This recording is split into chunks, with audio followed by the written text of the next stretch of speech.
Hey everybody, my name is Cameron, your curious occultist, and I'm here to help people discover their hidden power. So in today's video, we are going to talk about psychic energy and what it kind of means to be psychic, what are some of the trials and tribulations, and also the benefits that come with being psychic. Can you learn to be psychic, or is it something you're naturally born with? So we're going to cover all of those kind of questions today in this video. So with that said, let's get started. So to start off, I'm going to start off with my own kind of personal definition of what it means to be psychic, and this is the same thing I tell all my clients, especially if I'm going to read them, is being psychic is understanding the past, how it affects the present, and if you continue with the same choices, how it's going to affect your future.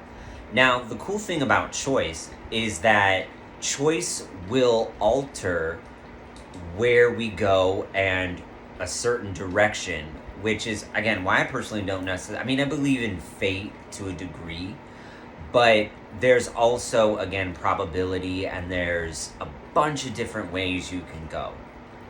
So being psychic is able to tap into, again, how the past affects the present now, and if they, again, continue that way, how they're going to keep on going. So what that would look like is a good example. Let's say somebody in the past has this autopilot response of constantly magnetizing people that are like their parents. So a good example of this too is up until recently, I guess we would say, I was attracting people who were narcissistic because my dad is somebody who is a narcissist.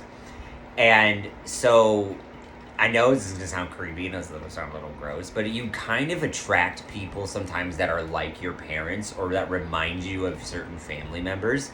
And it's because you're, at the time, when you're reprogramming learned behavior versus who you really are, you are then changing your courses in a different way to, again, shed what you've been taught to a certain degree, but also maintain the authenticity of who you are. So being psychic is being able, I guess I should say, to tap into that where you currently are based off of what your past is. And again, being able to use that to predict the future of where somebody's going, but understanding that choice alters courses of what is predetermined and predestined at that time.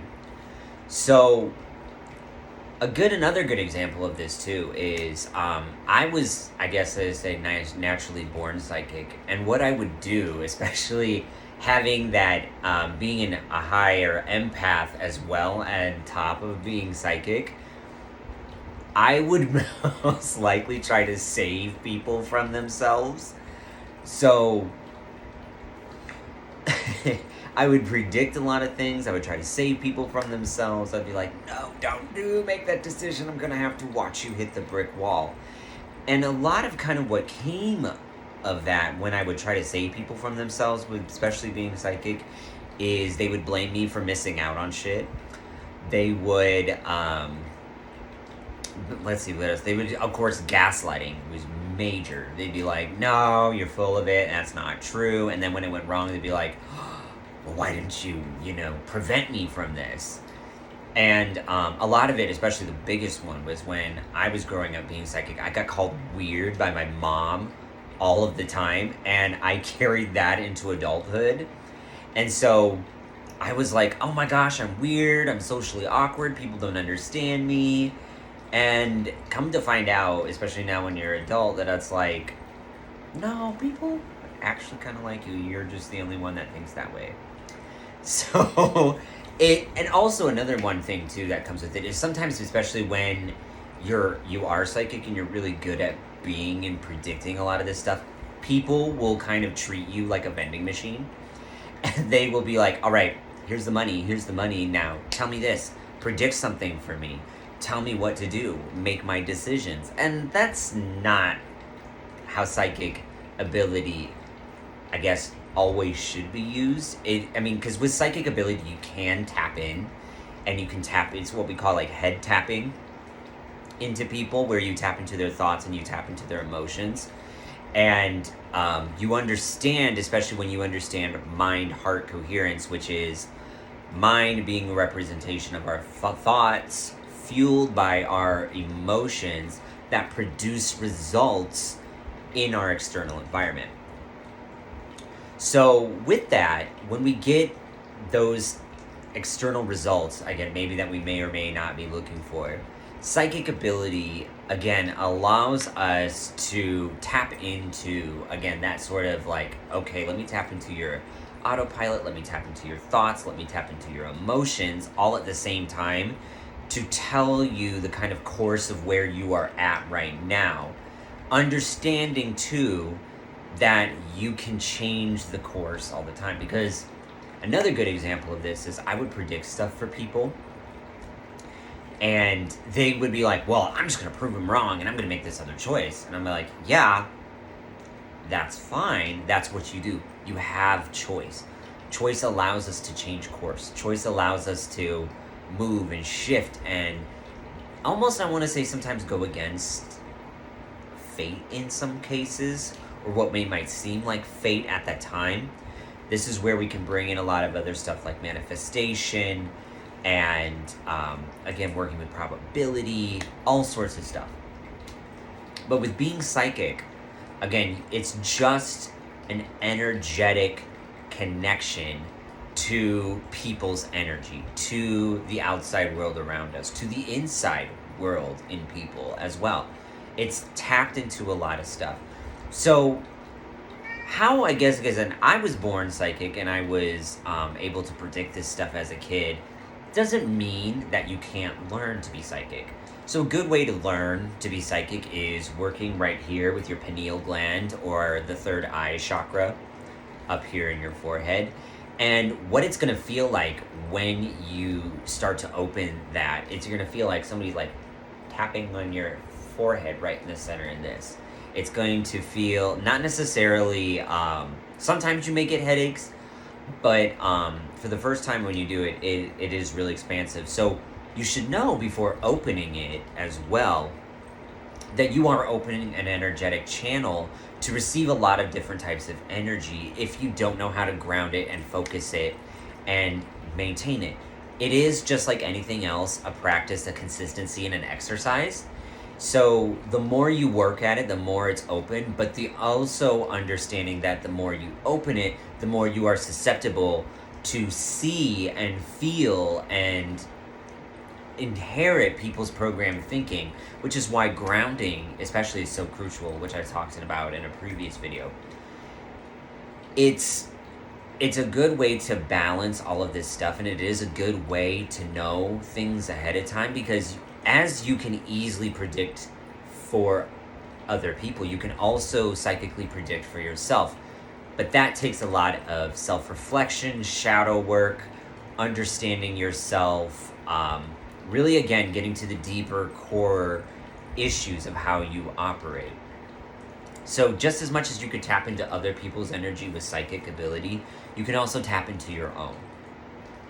And tapping into your own and having that balance of both and the dichotomy and understanding of both brings a lot of really, really, really good psychic intuition and understanding and, again, figuring it out. Also, I want to say another kind of crucial thing about being psychic is, and especially for me, being empathic on top of being psychic. So empathic is really, let me just kind of clear up for those who don't know. Empathic is being able to tap into specifically other people's emotions. How other people feel about you, how other people perceive you, how people perceive the world around them, which is, again, kind of where it blends into that same, like I said, mind-heart coherence, where it gets into the thought patterns as well. But one of the things I come across, especially going and being psychic like I am, is I will walk into a room and I will know people are a little afraid of me, because a lot of people have a tendency to project what they want people to see versus who they really are. So when you're somebody who just kind of walks in the room and you threaten people's subconscious to be like, who is this person? What do they know? There's something odd about this person. There's something different about this person. This person makes me feel uncomfortable. I don't know how to identify this person. I don't know how to, again, label them as somebody who I feel safe around.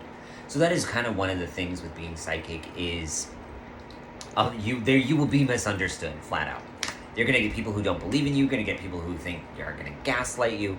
You're going to feel misunderstood unless you run into other psychics. And a lot of the times, too, even they'll be like, oh, am I more psychic than you? That's a whole other thing in of itself. But again, I try to stay out of the competition side of psychics. It's like I'm able to predict what I'm able to predict. If you like it, cool. If not, oh well. But yeah, I will especially walk into a room of people who are a little afraid of me, who I threaten their subconscious because I can see them, I can hear their thoughts a lot of the times, I can feel what they're about, and until they get to know me, and then they seem to have a tendency to kind of warm up and get better, and that's fine, that's fine. I pride myself on my people skills despite being weird and a little strange. I love that about me. But also, again, that's what I mean too, where you going into the psychic energy, you have to have a certain amount of self-awareness and as well as like self-control and self-discipline and humility. Because just because you're psychic and can see things doesn't mean you're better than other people. It just means you're different. You just see a little bit deeper. You see more.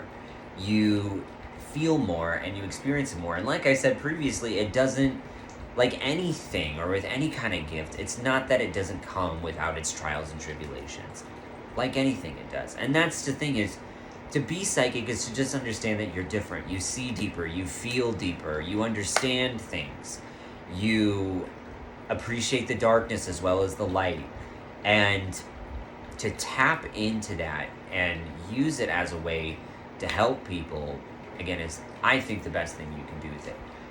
Not to say that you can't also do other things with it, because sometimes, especially tapping into people when you so naturally have a tendency to tap in, they will perceive that as it's intrusive and it's,